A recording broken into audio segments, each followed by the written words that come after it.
Hey everybody, it's Abram again. Today I'm going to be reviewing the Kato Union Pacific FEF-3 class steam locomotives, 844 and 838.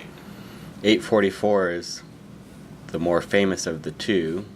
As many of you, or all of you know, it is currently one of the only steam engines still being used today. It is also the only steam engine that was never retired from mainline service.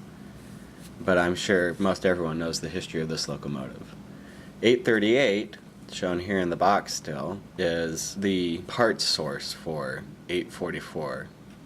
It sits in the Union Pacific Roundhouse in Cheyenne, Wyoming, and they are slowly using parts off of it to keep 844 running. Now these two models have been out for quite a while already, several years. I'm sure you've seen unboxings of them before. I've been using both of these locomotives on my club layout, but I normally keep them in their boxes just to protect them. I'll just do a quick unboxing of 838 here.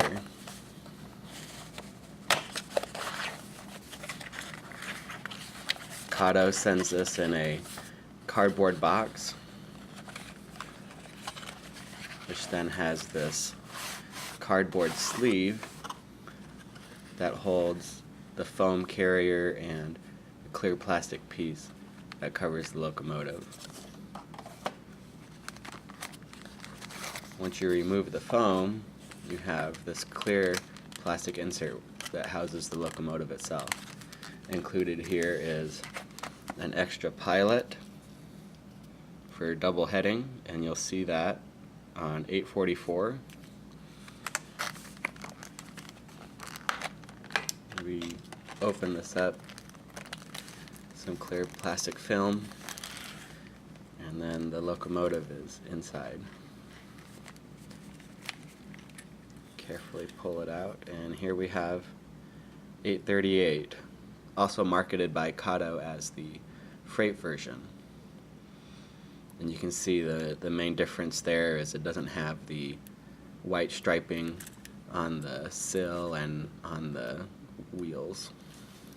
So now we have 838 out of its box, and we'll just take a quick look at some of the details of this model. Kato has done a pretty nice job of this.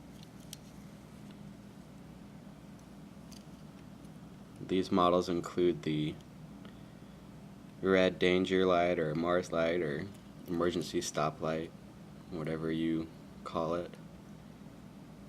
Has a nice brass bell. Flying number boards are legible. Whistle is just a black plastic piece, and then the inside of the stacks are just plain, same graphite color as the smoke box. The front truck is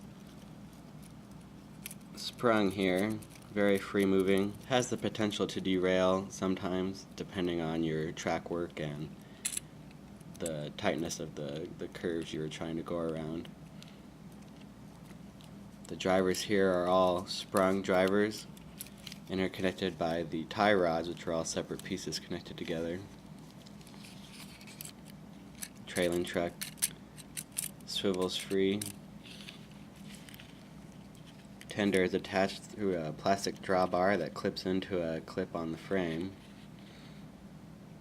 so you can actually remove the tender.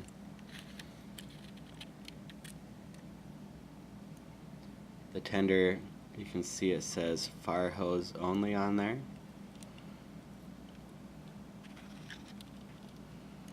Union Pacific is clear and legible and in the proper metallic finish.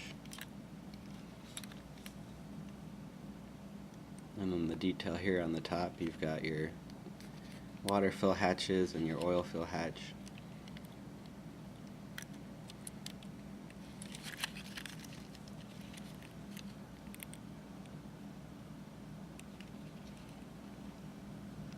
The light on the tender does not work.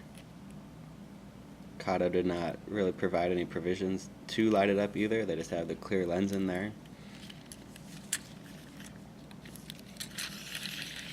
Look at this side.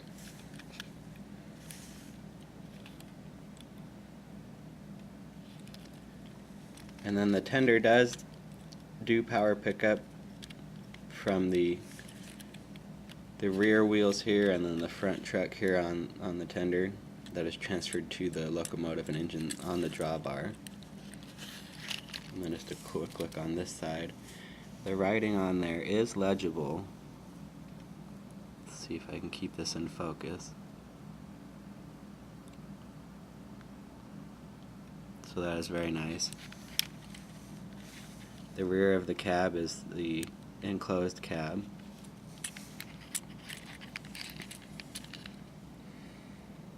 And then details on the top.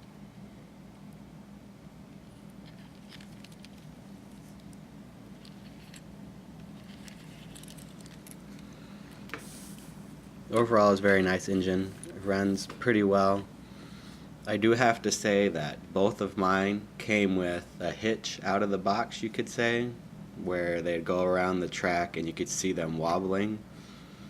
I had a problem with both of them where the pins here holding the drivers together popped out, stopped the engine. I actually sent both of them back to Kato to have them look at it, and they adjusted a few things, reseated the drivers, and they've worked pretty well since then. I can't remember exactly what they said they did, but it worked. So just a forewarning.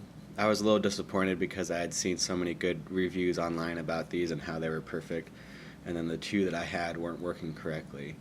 But it appears now that that's been fixed by Kato, and I appreciate Kato's excellent customer service. They took the locomotives, fixed them, and sent them back in a timely fashion. So now I've got my track here. 838 is sitting back here. I've got 844 on the track right now. I'm going to go ahead and bring it up into the picture.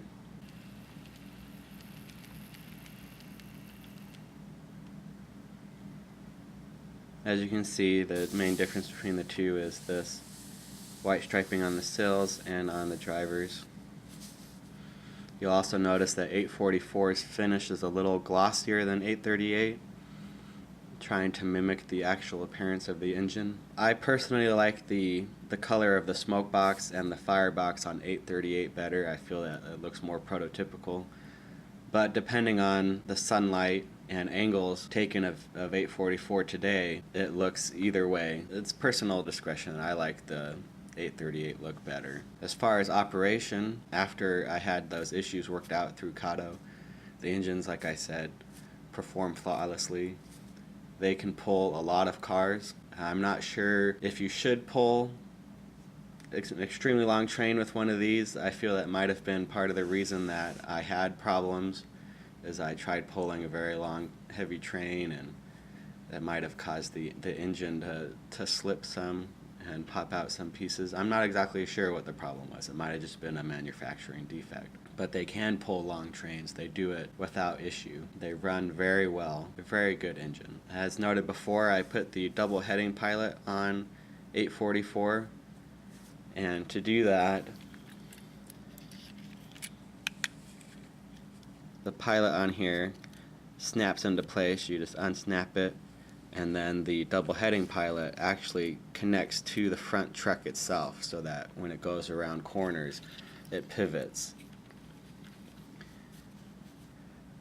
I don't really like that as much because it's not prototypical, but it helps the engine get around tighter corners, so I understand why Kato did that. My biggest complaint with these engines is the way Kato made them DCC ready. In the tender, in most steam engines, is a board with a DCC plug on it, where you can add your DCC and your speaker. The way Kato designed these is the tender is completely empty, and the board and everything is housed inside the boiler. And so you can get drop-in DCC decoders, but they are not DCC in sound. To add sound, you have to make modifications to the engine, or you have to put it in the tender and run wiring up into the shell. It's not too difficult of a process. There are tutorials online on how to do it. The one I will be using is from Streamlined Backshop. His website is sbs4dcc.com. He has an excellent tutorial where he adds a loc sound microdecoder in the tender and speaker wires it to the engine. It runs really well. Kato does sell these, or did sell these, I'm not sure if they still do, with ESU Loc Sound DCC decoder already installed. I've never seen one of those in person, so I don't know how they have it installed. My feeling is it is in the tender and wired similarly to how the Streamline Backshop tutorial does it. Now, as you saw when the engine was coming up into the screen, it runs pretty smoothly. I'll move 838 back a little bit so you can see the engine better. And we'll go ahead and pull forward out of frame here.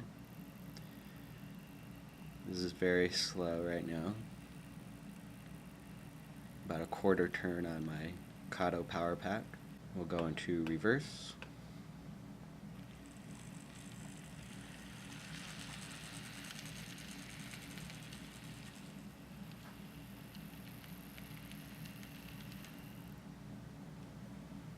A little bit of motor noise, but if you install DCC or if you're running on a club layout or something, it's not something you will really notice. I highly recommend these engines. Just check for those issues that I stated. When I called Kato, they hadn't really heard of that issue, so hopefully it's just an isolated incident. These engines are excellent pullers, excellent performers. If you get a chance to get one, get one. They're easy to convert to DCC only, like I said, using that drop-in decoder. DCC and sound will take a little bit more work, but it is doable. I feel Kato did an excellent job with these, and I'm hoping that they will come out soon with another steam engine, or perhaps even the Greyhound scheme on these engines. To end this review, I thought it would be fun to just show you a little double heading action of these two engines, since I have the 844 set up to do it. So they'll do a quick run by the camera, and then we'll do some final thoughts here.